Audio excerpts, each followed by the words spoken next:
Assalamu alaikum. Welcome to Emotional Evolution, where we focus on our own emotional evolution because when we change, life around us changes. And you're speaking to Amira And Fatima today. and we thought we would go into just a little introduction. Fatma, mashallah, is a clinical therapist, clinical psychologist, and I have done a lot of psychotherapy modalities, primarily inner child work and relational trauma, mainly from a coaching perspective. And we wanted to tackle this issue because it does come up. We're kind of told, also Islamically, don't have anger, don't be angry. And we wanted to give you the how to because we get told not to. However, with anger, it doesn't just go away. Anger can look like so many different things. It can look passive aggressive. It can look like outwardly what you can identify as angry, or even like a tone in someone's voice. So there's so many ways anger is shown to us, and without knowing how do you deal with anger, what do you need to do to get rid of that anger, you won't know, because a lot of the time there are people that might not outwardly be angry, but then we see signs of them being inwardly angry. So they might do something like self-sabotage, and you see these in younger kids as well. Like, sorry, I'm saying some heavy things, like they may do some cutting behaviors, they may do some overeating behaviors, they may self sabotage by doing other things like having like addictive, like, or even like little things like they might rip like some of their items or their toys or things like that in younger children. So there's so many ways where anger is manifested. But I hand it over to you, Fatima, because we wanted to give you some insight about anger and then some how to's on how to work through anger. What I wanted to say about anger is, as a first step, like understanding the function of it. So we generally talk about like this thing called the anger iceberg, where anger might be on the surface, but it's almost like a secondary emotion. And what that means is that underlying anger is all these vulnerable emotions such as hurt, guilt, shame, upset, and Fear. fear. Yeah. Any other ones? Yeah, I think I try to simplify it for people that when you're, and even right now, bring yourself to a scenario the last time you were actually angry, even if it's little. It could be that your child did something or a family member did something, like maybe they dropped the milk when they were pouring in like their cereal. Did you get angry? And was it because you were fearing that you're going to have to clean it up? Or you were like, and you were judging, like you were hurt that, hey, how many times do I have to tell you how to do it properly? Like, you could have an array I've of. had disrespect come up for someone I was Yeah. working with. And with disrespect, there was also feelings of hurt because, their child wasn't acknowledging them or hugging them and just sort of ignoring them and acknowledging other people in the room. So it can come up in so many ways. And I think just being weary of the fact that there's actually vulnerable emotions underlying this feeling.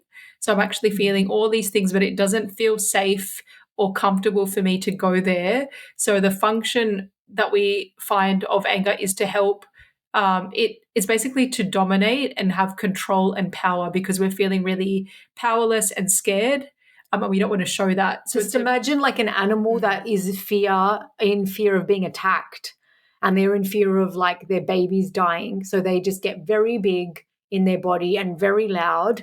So you shoo off. That's what they want. They want you to shoo off because they're too afraid. They don't feel like they're skilled enough to deal with the conflict in a better way. So often that is why we get angry, in a nutshell, that we don't feel resourced enough. Either we're not feeling we don't feel like we have the energy. So it can often these emotions happen at night when we're really tired or we have external stresses that have come. So you might have your day-to-day stresses, then you're in this extra situation. like step one, when we are angry, in terms of, are we going into the how to's You now? can go into how to. Noticing that, what am I really upset about right now? Actually, even physiologically noticing, and I think Islamically we have the remedies of what to do physiologically to change that sort of body state and come out of it. And I think marrying that partly with the psychological understanding can be really helpful. That where is it actually? I often hear people say that I see red.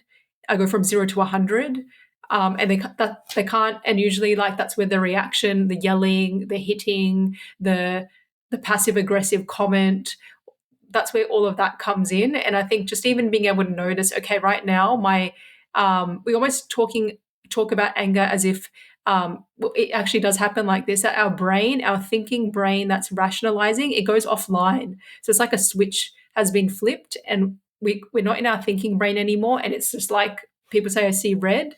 So just even noticing what does seeing red, how breaking that down, like is my jaw clenched? Am I noticing my chest is getting puffed or I'm feeling muscle tension? Are my fists held tightly? How's my body stance? Usually we say when we're angry, we're usually like uptight, we're standing up, we might be towering over something, we're feeling a lot of tension in our body. So noticing the bodily sensations is definitely a good first step as well. Noticing and taking a pause, because usually it is 0 to 100. And I would first go inward and go, okay, I'm angry. What am I angry at? And you might have felt violated, because often what happens is with anger, and it almost starts in our beliefs in our brains, all of us. And if you go back to a time where you were angry, you may notice that you had made something absolute. So you may have said, if you do this one more time, I'm going to get very angry. Within that statement, you're demanding your brain to get angry. You could tell yourself, they could do anything and I'm not going to get angry. I'm going to get solution focused. Then you most likely won't get angry. So when you attribute something to your self worth, I'm going quite deep here. If you've attributed anything to your self worth that, hey, they need to do this, this, and this if they love me, or they need to do this, this, and this to respect me, you are setting yourself up for a disaster. You can hold that as a good standard to have, but you have to have flexibility around what you're demanding and not attribute it to your self-worth. You can say, it's about upholding boundaries of what you want in your value system, but not attributing it to your sense of safety. Because if you've told yourself, when my child or my husband or my parents don't do XYZ, I'm getting annoyed, that is going to get you annoyed. So it's about you saying, I don't like these things that they do. I can use my voice and speak out what my needs are and my boundaries are. However, if I tell myself I'm now going to get angry, I'm now going to get angry, and often what happens is we have all of these things actually mirrored to us already. You may have noticed how your parents felt disrespected and you would have inherited that, and that's that generational trauma stuff I do. So we look at, oh, what does society say is what love is? Like, oh, my husband should give me flowers, he should do this to me, he should do that to me, and if he doesn't do those things, then I'm automatically going to assume that I'm being disrespected and unloved and I'm being used. So if you've taken on those traits, just taking a little bit of a mental note, like, what is it that I do? Where do I get angry? And I would actually do a little audit, like, hey, where are all the scenarios that I have in my life where I get angry? And look at how you're creating absolutes for those scenarios. And then I would create something a little bit more fluffy, like, okay, that's a boundary. So I can now bring it up to the person instead of actually launching on them. An example of that is saying to your child, like, say, if you have in your mind, you don't want them to pour in their own milk because they're too young and you rather them not do that in their cereal. So you want to do it yourself. Having a general framework, children are learning, or people in my life are learning and growing. And if I want to be in a relationship with them and not scare them off with my anger, I actually need to reiterate things, perhaps many, many times, because they don't hold the same value as me, and accepting that as well. Instead of kind of training your brain to get upset very quickly. I don't know if that makes We sense. always call that like being able to develop flexibility. And I think again, this is a process. It's a journey that you can develop through therapy and support, of knowing, like, a lot of the statements that Amira mentioned that can bring on anger are like having rules. Like, if he was caring, he would think to bring home the groceries without me having to tell him 3 times, or the kids would look at me in the eye when I'm talking to them if they were respectful, or It might be a genuine thing, like someone is doing something quite nasty to you and you're getting angry. Instead of getting angry, we can notice the other person's response and just to verify what we're wanting. And sometimes what we're wanting is not going to be met by the other person. So there's so many rules to anger that we do go deeper into when we're doing our work. But in a nutshell, knowing anger is not something that can just be stopped. So if you're someone and you've got a child around you, or you have your spouse or sibling, and just saying, oh, well, you got angry, noticing, hey, if they got angry, that means something about them has been violated. They're feeling really unsafe for some reason. What I can do is take a step back. And if I am getting really angry, what I can do is take a step back and ask myself, what do I feel like has gone wrong? Where am I making rights and wrongs? And am I projecting that on someone else? Can I just own those rights and wrongs for myself? Because if I'm projecting that on someone else, I'm automatically going into being the judge and being the dictator. And that's not my job. We have one judge and one dictator, and that's Allah. And we conform and we listen to Allah subhanahu wa ta'ala, and He's a very fair judge and He's a very fair dictator. So knowing that, okay, if I'm going to that zone, like how can I step out? And I'm actually becoming non-relational. I'm becoming too fearful. So I need to go back and do that self-assessment. I think that is basically that's a big insight to hold. And if one thing I do with people is I'll get them to write it on a post-it note, write down all the ways and all the scenarios that get you angry, and see how you can give yourself a solution to each. That's what I would say. But no, in a nutshell, it is a process, and it's not to just stop like that. It just doesn't just stop. If you just tell someone to stop getting angry, that's not going to help them. What might help them is you acknowledging that they are like, I've noticed you've gotten upset. Like, how can I help? And even with yourself doing that same thing. Oh, I'm noticing I'm getting upset. What could help? And sometimes what could help might be vastly different from what you want.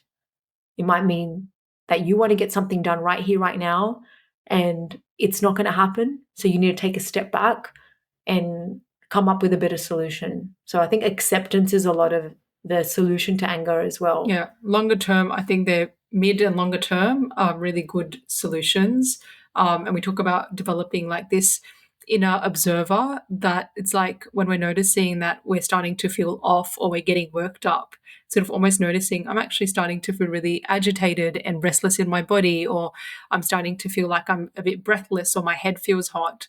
And sort of then being able to go for a walk, get a breath of fresh air, physiologically change that, and then have that time to reflect and think about what's going on, what am I thinking, what's getting me really upset, how am I feeling. And often it's because a need of yours is not being met, or a value of yours has been not validated or not been met. And it doesn't mean that that need is actually healthy or true. It just means that that's a sign that you need to do the work. You need to do some work and find solutions on how to manage that state, because it's getting you into that kind of animalistic kind of state of fight, flight, freeze, and please. And we're basically wanting you to recognize that you can actually heal those bits. There's so many strategies around keeping away from that. But one thing you can't do is just stop it. It doesn't just stop. That's the main message. So if you found this useful, please share and join the family and subscribe. And inshallah, we'll be looking forward to giving you more new content next week. Assalamu alaikum. Inshallah.